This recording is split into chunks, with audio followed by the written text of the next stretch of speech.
Hello hi everyone, good morning. देखिए, इस साल आपके लिए आर्टिकल 143 प्रीलिम्स और मेंस के लिए दोनों के लिए इंपॉर्टेंट हो जाता है। Why? Because of that Tamil Nadu bills case. अब देखिए, मैंने इस पे एक थोड़ा अनकन्वेंशनल सा सवाल बना दिया था कंपैरेटिव पॉलिटिक्स बेस पे। ठीक है, ठीक वैसा कि कंपेयर कीजिए इन पावर्स को with the powers available to US and UK. Right. हाँ, आपसे देखिए कंपैरेटिव क्वेश्चंस वो हर साल पूछ भी रहा है।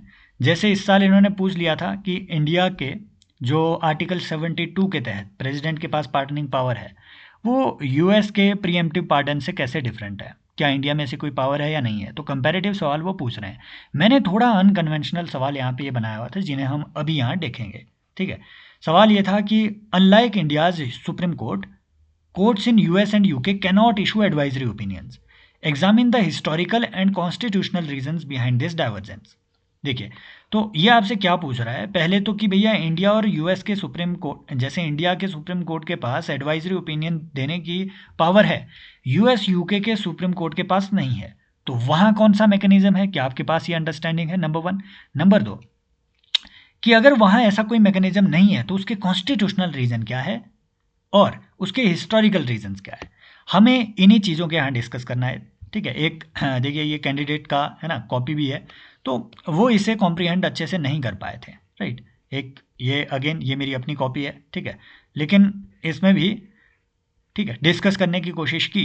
इसका जो सबसे अच्छा आंसर है ना होना चाहिए वो अभी यहाँ पे हम थोड़ा डिस्कस करेंगे, काइंड ऑफ मॉडल आंसर। देखिए, आर्टिकल 143 में इंडिया में क्या प्रोविजन रखा गया है? There are two provision basically, कि president can seek advice from the supreme court of India, और सुप्रीम कोर्ट ऑफ इंडिया से दो तरीके के मैटर्स में वो एडवाइस ले सकते हैं। एक कोई अर्जेंट पब्लिक इंपॉर्टेंस का हो, यूपीआई। एक हो कोई भी जो प्री कॉन्स्टिट्यूशन ट्रीटी वगैरह हुई है। प्री कॉन्स्टिट्यूशन ट्रीटी है ना, मान लीजिए इंडिया के ही किन्हीं दो स्टेट्स के बीच में हुई हो। मान लीजिए ठीक है, मान लीजिए इंडिया और राइट ब्रिटिश इंडिया और किसी दूसरी फॉरेन कंट्री के बीच में हुई हो। अब उस प्री कॉन्स्टिट्यूशन ट्रीटी की वजह से अगर कोई डिस्प्यूट अराइज हो रहा है तो उस केस में भी प्रेसिडेंट सुप्रीम कोर्ट की सलाह ले सकती है। इस दूसरे केस में सुप्रीम कोर्ट के लिए मैंडेटरी है कि वो अपनी सलाह दे। पहले केस में सुप्रीम कोर्ट के लिए वॉलेंट्री है। Supreme court may or may not tender its advice. ये बात आपको ध्यान में रखनी है। And advice is non binding. President may or may not follow the advice tendered by the supreme court under article 143। Number one. Number दो बात जो आपको इसमें ध्यान में रखनी है वो ये कि ये जो एडवाइजरी ओपिनियन प्रेसिडेंट ले रहा है, ठीक है, इसके कौन कौन से केसेस है जो प्रेसिडेंट ने कभी यूज़ किए होंगे। ठीक है, तो आपको कुछ फेमस केसेस पता होने चाहिए। फॉर एग्जांपल, सबसे पहला जो इस तरीके का प्री कॉन्स्टिट्यूशन ट्रीटी वाला केस आया है, ठीक है, ये 1951 में आ गया था, Delhi laws case. Delhi laws case, Delhi laws case basically क्या था? आर्टिकल 1913 में there was an act passed by the British Indian council. ठीक है, जो उस टाइम पे लेजिस्लेटिव काउंसिल थी, they passed an act. Act was Delhi laws act. इस एक्ट के तहत प्रोविजन ये था कि कुछ एक जो प्रिंसली स्टेट्स हैं, मान लो बड़ौदा की रियासत होगी, मान लो जूनागढ़ की रियासत होगी, एटसेट्रा एटसेट्रा, तो उन प्रिंसली स्टेट्स के कुछ मैटर्स में, इवन जो उनके इंटरनल मैटर्स है, उन मैटर्स में दिल्ली की जो गवर्नमेंट है, that is government of India, they can make laws just by issuing executive decisions, just by issuing executive orders. तो वो एक डेलीगेटेड लेजिस्लेशन का केस था। सुप्रीम कोर्ट में ये क्वेश्चन हुआ कि क्या कोई गवर्नमेंट इस तरीके का लेजिस्लेटिव एक्शन ले सकती है, क्या इस तरीके का लॉ वो क्रिएट कर सकती है? Why? Because it is principally the domain of legislature. तो कोई एग्जीक्यूटिव गवर्नमेंट किस तरीके से ऐसा कोई एक्शन ले पाएगी? तो दिल्ली लॉज केस में इसी को, जो डेलीगेटेड लेजिस्लेशन है, इसे सुप्रीम कोर्ट ने वैलिड बताया। और ये वैलिड कैसे बताया? प्रेसिडेंशियल रेफरेंस के थ्रू। सिमिलरली, जो आपका बेरूबारी यूनियन केस था, बेरूबारी यूनियन केस में भी प्रेसिडेंशियल रिकमेंडेशन वाला ये केस था।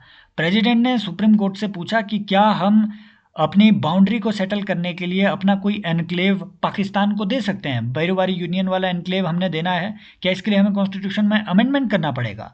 तो सुप्रीम कोर्ट ने बोला हाँ जी करना पड़ेगा। तो इस तरीके के बड़े सारे यूजेस हैं apart from recent Tamil Nadu bills case, ठीक है, ऐसे बड़े सारे यूजेस हैं। इवन अयोध्या जो केस है उसमें भी प्रेसिडेंट ने सुप्रीम कोर्ट से रिकमेंडेशन ली थी, right.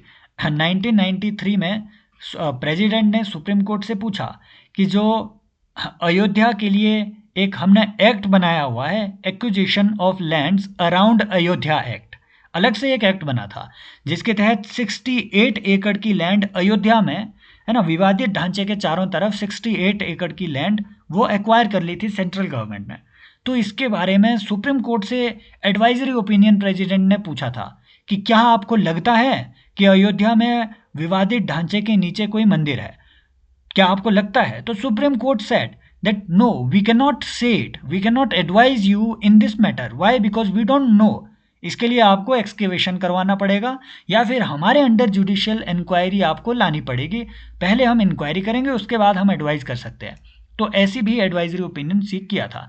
So these are some cases. अब आते हैं इस क्वेश्चन पे। क्वेश्चन कह रहा है, पहले तो आपको पता होना चाहिए कि यूएस और यूके में ऐसा कोई सिस्टम है? नो। यूएस और यूके में जो उनकी सुप्रीम कोर्ट है उनके पास ऐसी एडवाइजरी पावर्स नहीं है। यूएस में नहीं है, यूके में नहीं है। वाई? वही अभी हम देखेंगे। यहाँ यूएस में क्यों नहीं है, इसका कुछ कॉन्स्टिट्यूशनल रीजंस है और इसके कुछ हिस्टोरिकल रीजंस हैं। जो कॉन्स्टिट्यूशनल रीजंस है यूएस के, वो क्या है? Number 1 is article 3 of US constitution. Article 3 of US constitution क्या कहता है? आर्टिकल 3 सेज कि यूएस में कोर्ट में जो भी केस लाया जाएगा वो प्री मैच्योर केस नहीं होगा। It will be a substantive decision only. अगर एग्जीक्यूटिव के खिलाफ कोई भी केस लाया जाना है तो वो डिसीजन हो जाने के बाद ही आएगा। सो एडवाइजरी ओपिनियन यूएस का सुप्रीम कोर्ट दे ही नहीं सकता है। क्यों? क्योंकि advice is not decision, only decisions can be challenged in USA. Number 2 क्या है? यूएस का जो कोर्ट है इट फॉलोज, यूएस का system follows a principle of strict separation of power. Why? There is a presidential system. तो separation of power को maintain रखने के लिए भी यूएस का सुप्रीम कोर्ट ऐसी कोई एडवाइस प्रेसिडेंट को नहीं देता है। इसके पीछे हिस्टोरिकल रीजन भी है। हिस्टोरिकल रीजन क्या है? Historical reason is a case in 1793। ये केस क्या था? This was a case basically related to George Washington.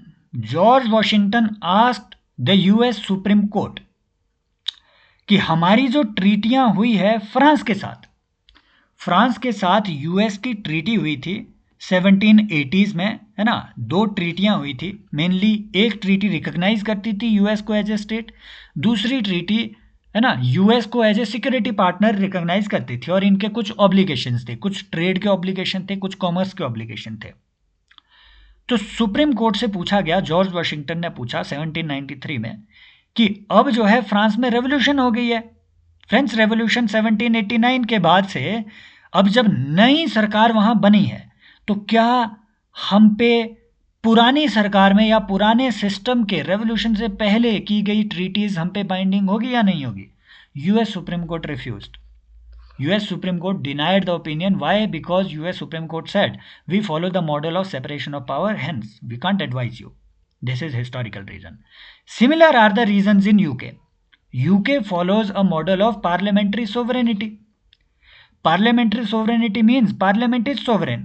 So, what if president ने, मान लीजिए अगर किसी ऐसे मैटर पे जो पार्लियामेंट की ऑब्जर्वेशन के अंडर है उससे यूके के सुप्रीम कोर्ट से अगर कोई रिकमेंडेशन मांग ली और यूके के सुप्रीम कोर्ट ने अपनी एडवाइस टेंडर करी, मान लीजिए अगर करी और वो पार्लियामेंट्री विल के अगेंस्ट करी, तो वो तो पार्लियामेंट्री सोवरेनिटी का ब्रीच हो गया ना।